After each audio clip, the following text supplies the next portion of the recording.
Il y a quelques jours, je faisais une vidéo sur le Xiaomi 13 Pro. Xiaomi 13 Pro que j'ai reçu, que j'ai pris directement en Chine. Donc ici, j'ai un logiciel plutôt chinois. Je n'ai pas le logiciel européen, même s'ils m'ont installé bien évidemment les services Google que je retrouve directement ici. Donc ça, c'est bien, c'est chouette. Je voulais absolument qu'on fasse un premier point pour regarder ce que ça disait au niveau photo, vidéo. Pourquoi? Eh bien parce que c'est la première fois, enfin pas réellement la première fois, mais allez, si la première grosse fois en tout cas qu'on va retrouver en France, eh bien le partenariat avec Leica. Jusqu'à présent, c'est Huawei qui l'avait, le partenariat avec Leica. Il est arrivé ici chez Xiaomi sur ce Xiaomi 13 Pro, même si on l'a vu sur le Xiaomi 12S Ultra il y a quelques bonnes semaines. Néanmoins, c'est vraiment le gros lancement ici avec Leica. Donc on va regarder dans cette vidéo ce que raconte ce Xiaomi 13 Pro au niveau de la photo. Très gros focus photo. On regardera également un petit peu de vidéo très rapidement. Et puis bien évidemment, on attendra d'avoir la version française définitive qui devrait arriver fin février, début mars, pour pouvoir effectivement vous dire réellement ce qu'il en est. Alors pour l'instant, c'est une version uniquement chinoise. Mais bon, voyez, la version française arrivera, donc on y va. Vous êtes prêts? Vous êtes prêts? Allez, on y va.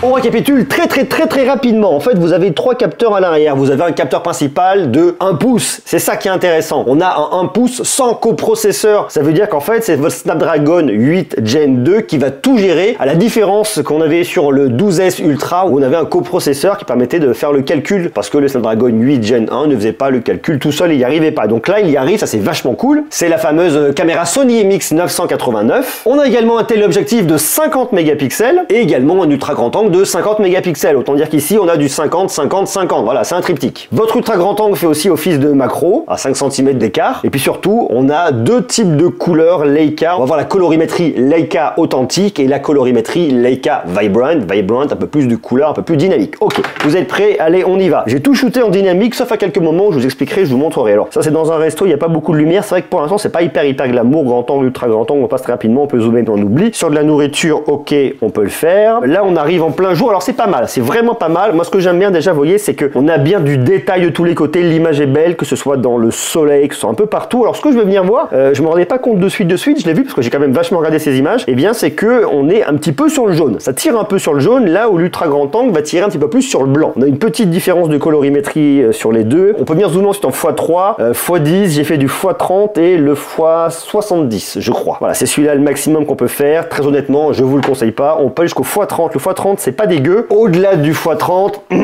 on va éviter. Le x10, c'est la sécurité ici. Alors regardez, en fait, vous le voyez, là, c'est le capteur principal, le fameux capteur de 1 pouce. Et dès que vous switchez ici, alors c'est marrant parce que j'ai l'impression qu'en fait, ici, l'ultra grand angle est un peu plus jaune, mais vous verrez ce que j'ai des photos dans la neige qui vous montrent un peu autre chose. Néanmoins, je trouve que l'image est bien, l'image fonctionne bien. Alors forcément, sur un ultra grand angle, on perd un peu en définition sur les côtés, mais le reste, il y a que le centre de l'image fonctionne bien. Bon, pareil au niveau du zoom, vous voyez, on peut venir zoomer un peu, x10, c'est bien. x30, on peut, et au-delà de ça, on évite. Alors ça, c'est dans la neige. Et vous l'avez vu, je crois que j'enfonce des portes ouvertes. Et là, c'est un petit peu jaune, vous voyez. Et lorsque je passe sur l'ultra grand angle, alors là, il est jaune pour le coup, c'est bizarre. Il y a des trucs qui sont un peu différents, j'arrive pas trop à savoir pourquoi. Là, c'est mon grand angle, je suis jaune. L'ultra grand angle, je suis un peu plus jaune. Et lorsque je me rapproche, ça va, ça fait le taf. Toujours un peu les mêmes choses qu'on vient de dire ici. Grand angle, ultra grand angle. Là, c'est un peu plus jaune sur le grand angle et un peu plus blanc, donc un peu plus bleu sur l'ultra grand angle ici. Et il y a des moments, je sais pas pourquoi, j'ai un rendu qui est un peu différent.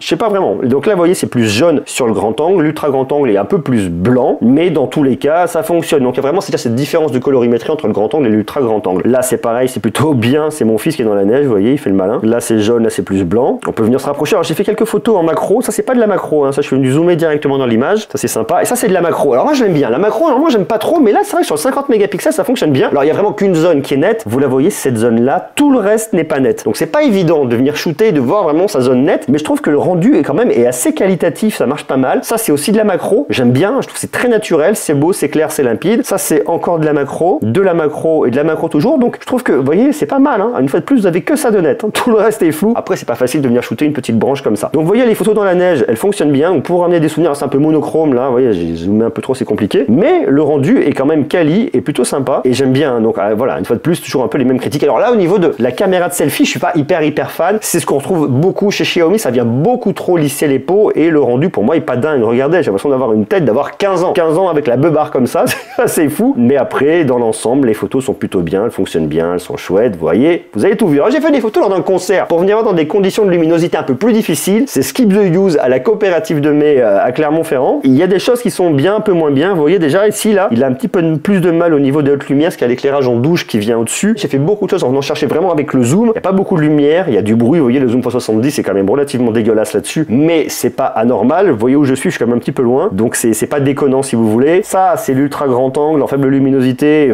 Très honnêtement, on va éviter. On peut venir zoomer jusqu'à un x10, je dirais, mais au-delà de ça, vous avez du bruit, c'est pas parfait. Il y a quelques images que j'ai fait que j'ai trouvé plutôt bien. Vous voyez, dès qu'on vient zoomer trop, c'est compliqué. En plus, il bouge beaucoup. C'est normal, c'est un concert, hein, vous savez. C'est un peu plus compliqué. Alors, on verra lorsque je le testerai sur le firmware français, lorsqu'il arrivera dans quelques semaines maintenant. On verra ce que ça raconte. On arrive à faire des choses, hein, donc on arrive à avoir des souvenirs, mais il faut pas trop venir le pousser en condition de faible luminosité. Donc, je passe un petit peu ça. Ces photos-là sont pas mal, là. Vous voyez, je suis venu zoomer, je sais pas combien, x10, x30, peut-être x30, j'en sais rien. Il y a du bruit, mais ça sort quand même pas trop mal. C'est pas trop dégueu. Ces photos-là, je les aime bien. Je trouve qu'elles sont pas trop mal. Vous voyez, là, c'est bien, c'est assez clair. On a bien le visage, on a bien du détail. On peut venir zoomer. Alors, bon, on va pas venir zoomer.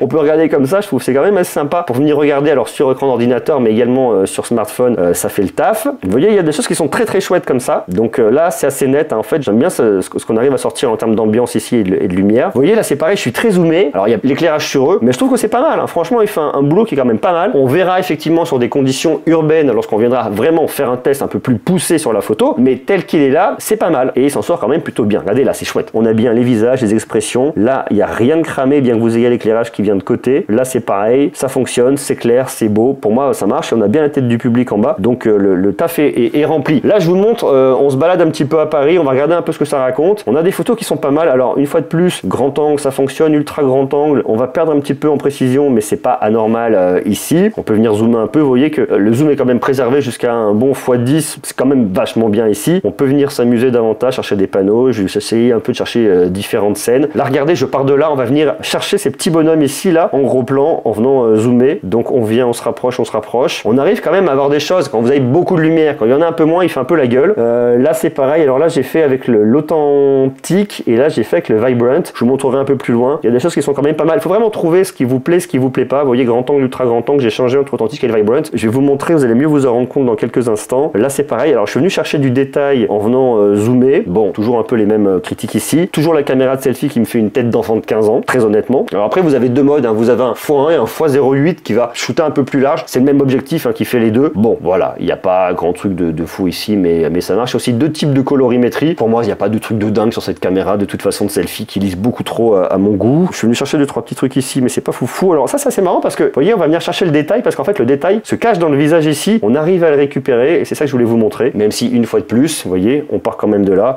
Bon, tout de suite, c'est beaucoup moins terrible, mais c'est une fois de plus normal avec un x100. Le point virgule avec les deux types de colorimétrie, ça c'est l'original et ça c'est la vibrant. Vous voyez, c'est un peu plus soutenu, un peu plus coloré, mais on va le voir sur une photo un peu plus loin. Ça c'est l'original que je préfère. Et là, la vibrant, vous voyez, il y a une vraie différence. Ça, je préfère plus joli sur celle-là que sur celle-là. Pareil ici, donc là, on est en original, Leica original, et là, on est en Leica Vibrant. Donc, je sais pas si vous vous rendez bien compte de la différence. On va plus se rendre compte ici au niveau de cette boutique qui est sur un jaune un peu pétant. Donc là, c'est l'original, et là, c'est la Vibrant qui va être un peu plus soutenue. Après, ça reste très léger, c'est pas extrêmement criard, c'est du Leica, ils sont pas là pour vous faire des trucs qui sont dégueux, ça marche, c'est sympa. Donc, je trouve que bon, l'idée est pas mal. Moi, je préfère une fois de plus l'original à la Vibrant, mais il y en a pour tout un chacun. Donc ça, c'est ce que je voulais vous montrer un petit peu au niveau des photos. Je vais vous montrer maintenant un truc au niveau de la vidéo. Je suis venu shooter sur le concert pour vous montrer un peu ce que ça raconte sur cette image-là. Et ben, je trouve ça pas mal du tout. Regardez là. Je trouve que pour venir shooter du concert, c'est quand même pas mal. Le zoom est très smooth. Regardez, je viens zoomer, c'est hyper smooth. Donc si vous voulez avoir un suivi, la stabilisation, elle est vachement bonne. Je tiens ça à la main, j'ai un tremblement essentiel, ça bouge fatalement. Et ben là, c'est quand même vachement cool. Je me suis mis le quadrillage pour me repérer et m'aider. Et bien, je peux venir zoomer, dézoomer, je suis cadré, je suis dans le truc, c'est smooth, c'est doux. Donc pour venir shooter, franchement, ils ont fait un super boulot ici Xiaomi. Je trouve ça vraiment bien. Une fois de plus, ce capteur de 1 pouce aide vraiment. Et lorsque je viens, je prends un peu de recul, ça marche. Alors là, je vous le fais dans des conditions de nuit. On se retestera plus tard lorsqu'on aura effectivement le firmware européen, le firmware français. Mais ce que je vois ici, je trouve pas mal. Donc je trouve qu'on a quand même un rendu qui est très cool. Ce que je retiens en fait ici, si vous voulez, c'est que le boulot est bien fait de la part de Xiaomi. Le capteur de 1 pouce marche bien. Je trouve qu'il y a de très jolies photos. J'attends de voir une fois de plus comment ça va arriver en France et est-ce qu'il va y avoir quelques modifications, mais la base est là, la structure est là. On a le Snapdragon 8 Gen 2, on a tout le travail qui va permettre de faire. On a ce capteur de 1 pouce qui est là. On a toutes les technos qui sont posées au niveau de la RAM, au niveau des ROM. Donc tout est raconté. Maintenant, c'est qu'est-ce qui peut être modifié un peu d'un point de vue logiciel? Est-ce qu'il y a des choses qui vont être un petit peu changées pour l'Europe? Oui, non. À quoi ça va ressembler? Je trouve que les photos sont bien. Elles sont très belles. Je suis pas pour autant en train de me taper le cul par terre en me disant c'est fou, ce truc est fou. Ça marche bien. Ça marche vraiment bien. J'ai une fois de plus hâte de voir ce qui va arriver